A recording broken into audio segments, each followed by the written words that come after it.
জয় গৌর, জয় নিতাই। আজ 10ই পৌষ 1431 ও 26শে ডিসেম্বর 2024 বৃহস্পতিবার, একাদশী সফলা। আজ আমি চৈতন্য চরিতামৃত পাঠ করছি। চৈতন্য চরিতামৃতের আদি লীলা ত্রয়োদশ পরিচ্ছেদ, শ্রী চৈতন্য মহাপ্রভুর জন্মলীলার শ্লোক 40 থেকে 56। অডিওর শুরুতে আমার সকল ভক্তিমতী মা ও ভক্তবৃন্দের শ্রীচরণে নিবেদন করে বলছি যে আমার এই অমৃত গ্রন্থ চ্যানেলের শুরুতে গীতা পাঠ আপলোড আছে। আপনারা অমৃত গ্রন্থ চ্যানেলের প্রথমে গিয়ে গীতা পাঠ শ্রবণ করবেন। আর আরেকটি নিবেদন আপনাদের শ্রীচরণে, আপনারা যারা আমার এই চৈতন্য চরিতামৃত পাঠ শ্রবণ করছেন তারা কৃপাপূর্বক একটি কমেন্টস করবেন। প্রতিটি কাজের পেছনে একটি আনন্দ লুকিয়ে থাকে। আপনারা কমেন্টস করলে আমি সেই অমৃত আনন্দ লাভ করি। তাই যারা এই পাঠ কৃপাপূর্বক শ্রবণ করছেন তারা অবশ্যই কৃপাপূর্বক একটি কমেন্টস করে আমাকে উৎসাহিত করবেন। আর পরিশেষে অমৃত গ্রন্থ চ্যানেলটিকে সাবস্ক্রাইব করে আমার পাশে থেকে আমাকে আশীর্বাদ ও উৎসাহ প্রদান করবেন। ওম নমো ভগবতে বাসুদেবায়।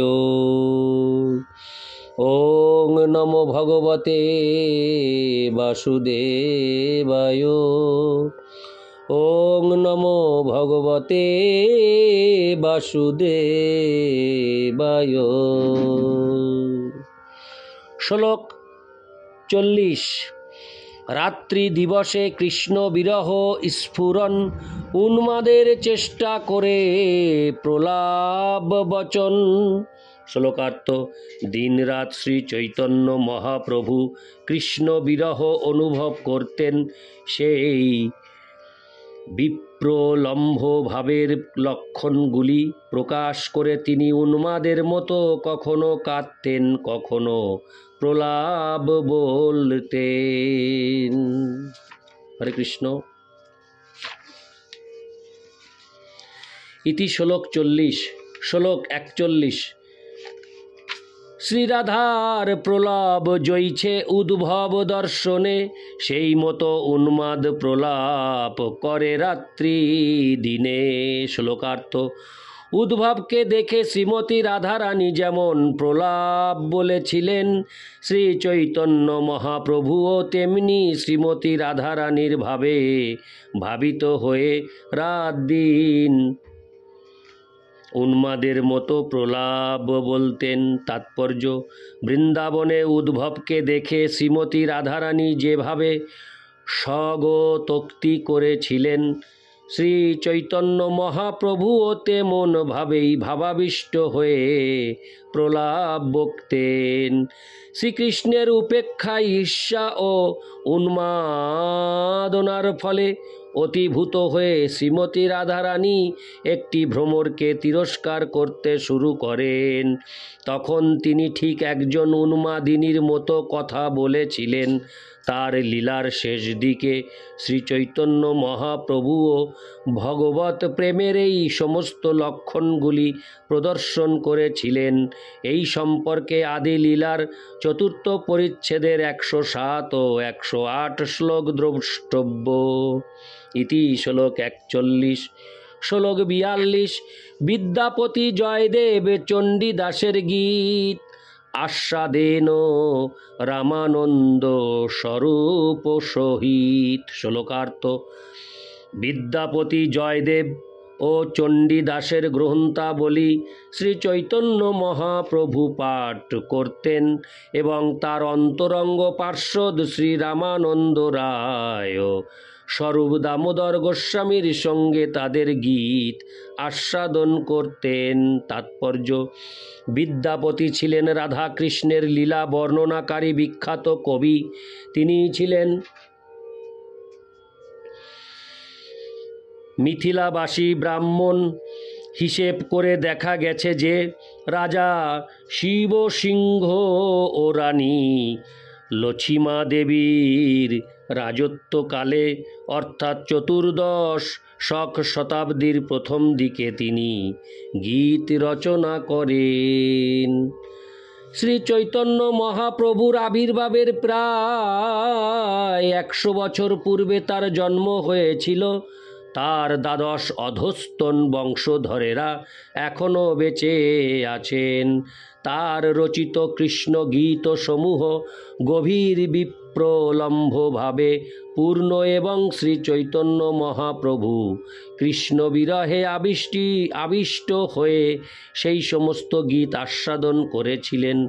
একাদশ অথবা দ্বাদশ শতাব্দীতে মহারাজ লক্ষণ সেনের রাজত্বকালে জয়দেবের জন্ম হয়। তার পিতার নাম ছিল ভোজদেব এবং মাতার নাম ছিল বামা দেবী। বঙ্গদেশের তৎকালীন রাজধানী নবদ্বীপ নগরে তিনি বহুদিন বাস করেন। বীরভূম জেলার কেন্দুবিল্ব গ্রামে তার জন্মস্থান ছিল। কারো কারো মতে তার জন্ম হয় উড়িষ্যায় এবং অন্য কারো মতে তার জন্ম হয় দক্ষিণ ভারতে। তার জীবনের শেষ দিনগুলি তিনি জগন্নাথপুরীতে অতিবাহিত করেন। তার প্রসিদ্ধ গ্রন্থাবলীর মধ্যে একটি হচ্ছে গীত গোবিন্দ, যা অপ্রাকৃত প্রলম্ভভাবে পূর্ণ। রাস নৃত্যের পূর্বে ব্রজ গোপিকারা শ্রীকৃষ্ণের বিরহ অনুভব করেছিলেন, সেই কথা শ্রীমদ্ ভাগবতে বর্ণনা করা হয়েছে এবং গীত গোবিন্দ গ্রন্থে সেই ভাব ব্যক্ত হয়েছে। বহু বৈষ্ণব গীত গোবিন্দের ভাষ্য রচনা করেছেন। বীরভূম জেলার নান্নুর গ্রামে এক ব্রাহ্মণ পরিবারে চণ্ডীদাসের জন্ম হয়। কথিত আছে যে তার জন্ম হয় চতুর্দশ শতাব্দীর প্রথম দিকে।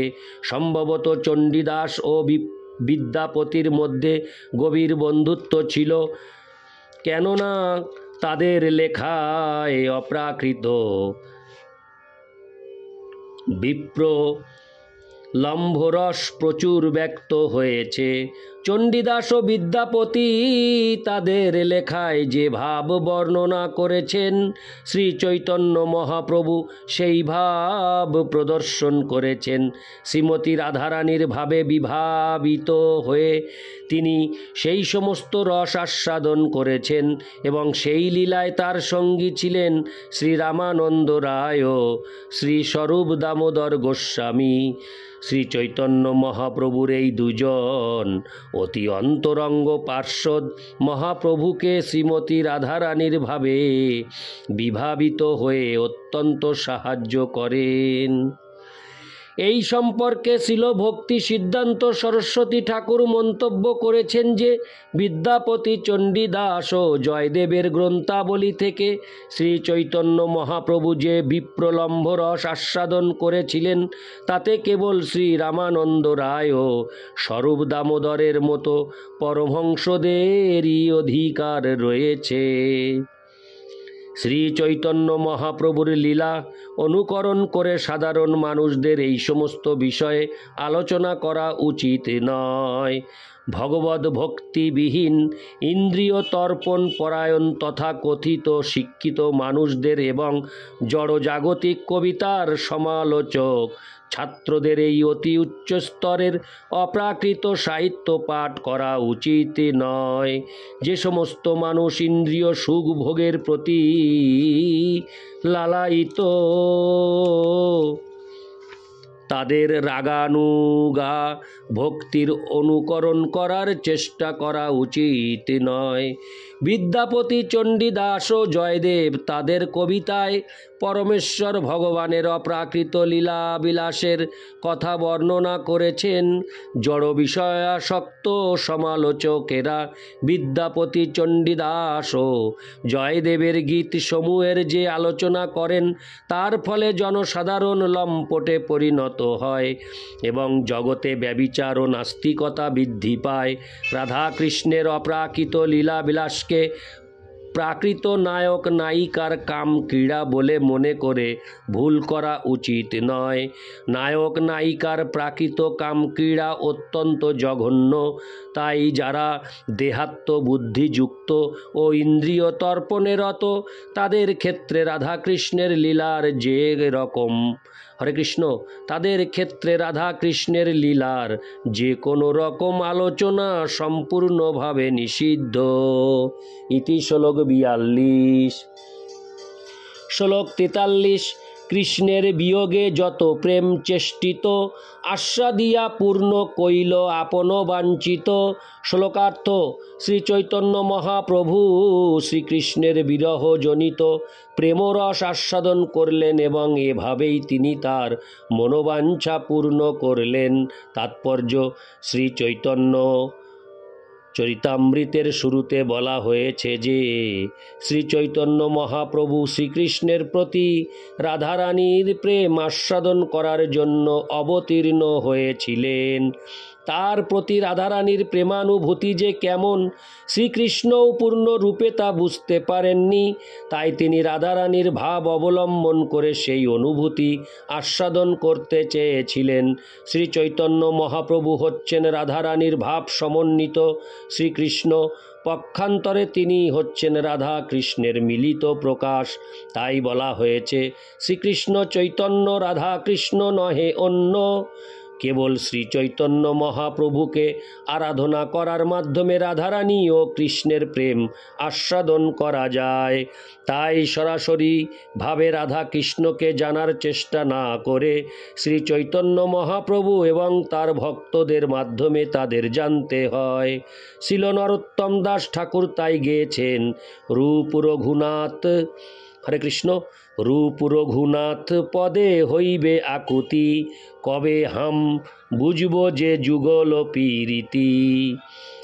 শ্রী রূপ গোস্বামী, শ্রী সনাতন গোস্বামী, শ্রী রঘুনাথ দাস গোস্বামী এবং শ্রী চৈতন্য মহাপ্রভুর ভক্তদের শ্রীপাদ পদ্মের সেবা করার আকুলতা আমার কবে হবে এবং তার ফলে কবে আমি রাধা কৃষ্ণের যুগল প্রেম হৃদয়ঙ্গম করার যোগ্যতা অর্জন করতে পারব। ইতি শ্লোক 43। শ্লোক 44। অনন্ত চৈতন্য লীলা ক্ষুদ্র জীব হঞ্চা কে বর্ণিতে পারে তাহা বিস্তার করিয়া। শ্লোকার্থ শ্রী চৈতন্য মহাপ্রভুর লীলা অনন্ত। আমার মতো একটি ক্ষুদ্র জীব কিভাবে সেই অপ্রাকৃত লীলা বিস্তারিতভাবে বর্ণনা করতে পারে। ইতি শ্লোক 44। শ্লোক 45। সূত্র করি গণে যদি আপনে অনন্ত সহস্র বদনে তেহ নাহি পায় অন্ত। শ্লোকার্থ অনন্ত শেষ স্বয়ং যদি সূত্রের আকারে শ্রী চৈতন্য মহাপ্রভুর লীলা বর্ণনা করতে চায় তাহলে সহস্র মুখ থাকা সত্ত্বেও তার পক্ষে তার অন্ত খুঁজে পাওয়া সম্ভব নয়। ইতি শ্লোক 45। শ্লোক 46। দামোদর স্বরূপ আর গুপ্ত মুরারি মুখ্য মুখ্য লীলা সূত্রে লিখিয়াছে বিচারি। শ্লোকার্থ শ্রী স্বরূপ দামোদর ও মুরারি গুপ্ত শ্রী চৈতন্য মহাপ্রভুর মুখ্য মুখ্য লীলাগুলি বিচার করে সূত্রের আকারে লিখে গেছেন। ইতি শ্লোক 46। শ্লোক 47। সেই অনুসারে লিখি লীলা সূত্রগণ বিস্তারি বর্ণিয়াছেন তাহা দাস বৃন্দাবন। শ্লোকার্থ শ্রী স্বরূপ দামোদর ও মুরারি গুপ্তের করচার ভিত্তিতে আমি শ্রী চৈতন্য মহাপ্রভুর লীলা বর্ণনা করছি। শিল বৃন্দাবন দাস ঠাকুর সেই সূত্রগুলি বিস্তারিতভাবে বর্ণনা করেছেন। ইতি শ্লোক 47। শ্লোক 48। চৈতন্য লীলার ব্যাস দাস বৃন্দাবন মধুর করিয়া লীলা করিলা রচন। শ্লোকার্থ শ্রী চৈতন্য মহাপ্রভুর লীলার প্রামাণিক বর্ণনাকারী হচ্ছেন শ্রীল বৃন্দাবন দাস ঠাকুর। তিনি শ্রীল ব্যাসদেব থেকে অভিন্ন। তিনি মধুর থেকে মধুরতরভাবে মহাপ্রভুর লীলাসমূহ বর্ণনা করেছেন। ইতি শ্লোক 48। শ্লোক 49। গ্রন্থ বিস্তার ভয়ে ছাড়িলা যে যে স্থান, সেই সেই স্থানে কিছু করিব ব্যাখ্যান। শ্লোকার্থ: গ্রন্থটি অত্যন্ত বড় হয়ে যাওয়ার ভয়ে তিনি কোনো স্থান বিশদভাবে বর্ণনা করেননি। আমি যতদূর সম্ভব সেই স্থানগুলি পূর্ণ করার চেষ্টা করব। ইতি শ্লোক 49। শ্লোক 52। প্রভুর লীলামৃত দেহ কইল আস্বাদন, তার ভুক্ত শেষ কিছু করিয়ে চর্বণ। শ্লোকার্থ: শ্রীল বৃন্দাবন দাস ঠাকুর শ্রী চৈতন্য মহাপ্রভুর অপ্রাকৃত লীলাবিলাসের অমৃত আস্বাদন করেছেন। আমি কেবল তার ভুক্তাবশিষ্ট চর্বণ করছি। ইতি শ্লোক 50। শ্লোক 51। আদি লীলা সূত্র লিখি শুনো ভক্তগণ, সংক্ষেপে লিখিয়ে সম্মুখ না যায় লিখন। শ্লোকার্থ: হে চৈতন্য মহাপ্রভুর ভক্তগণ, আমি এখন সংক্ষেপে আদি লীলার সূত্র লিখছি, কেননা পূর্ণরূপে সেই সমস্ত লীলা বর্ণনা করা সম্ভব নয়। ইতি শ্লোক 51। শ্লোক 52। কোন বাঞ্ছা পূরণ লাগি ব্রজেন্দ্র কুমার, অবতীর্ণ হইতে মনে করিলা বিচার। শ্লোকার্থ: তার মনের কোনো এক বিশেষ বাসনা পূর্ণ করার জন্য ব্রজেন্দ্র কুমার শ্রীকৃষ্ণ গভীরভাবে বিচার করে এই লোকে অবতীর্ণ হতে মনস্থ করেন। ইতি শ্লোক 52। শ্লোক 53। আগে অবতারিলা যে যে গুরু পরিবার, সংক্ষেপে কহিয়ে কহা না যায় বিস্তার। শ্লোকার্থ: তাই শ্রীকৃষ্ণ প্রথমে তার পরিবারের গুরুজনদের পৃথিবীতে অবতরণ করালেন। আমি সংক্ষেপে তা বর্ণনা করার চেষ্টা করছি, কেননা পূর্ণরূপে তা বর্ণনা করা সম্ভব নয়। ইতি শ্লোক 53। শ্লোক 54 থেকে 55। শ্রী শচী জগন্নাথ, শ্রী মাধবপুরী, কেশব ভারতী আর শ্রী ঈশ্বরপুরী, অদ্বৈত আচার্য আর পণ্ডিত শ্রীবাস আচার্য রত্ন বিদ্যানিধি ঠাকুর হরিদাস। হরে কৃষ্ণ। শ্লোকার্থ: শ্রীকৃষ্ণ শ্রী চৈতন্য মহাপ্রভু রূপে আবির্ভূত হওয়ার পূর্বে শ্রীমতী শচী দেবী, জগন্নাথ মিশ্র, মাধবেন্দ্র পুরী, কেশব ভারতী, ঈশ্বরপুরী, অদ্বৈত আচার্য, শ্রীবাস পণ্ডিত, আচার্য রত্ন, বিদ্যানিধি ও ঠাকুর হরিদাস এদের তার আবির্ভাবের পূর্বে অবতীর্ণ হতে অনুরোধ করেন। হরে কৃষ্ণ। এদের তার আবির্ভাবের পূর্বে অবতীর্ণ হতে অনুরোধ করেন। ইতি শ্লোক 54 ও 55।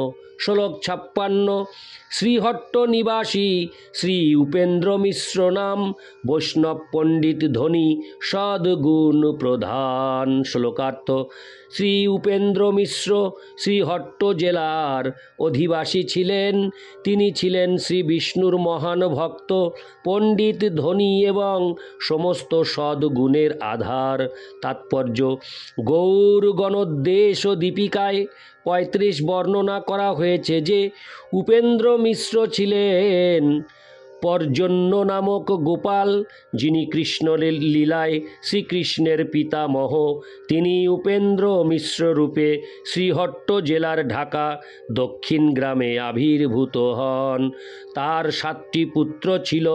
সেই স্থানের বহু বাসিন্দা এখনও নিজেদের উপেন্দ্র মিশ্রের অধ্যস্তন বলে পরিচয় দেন।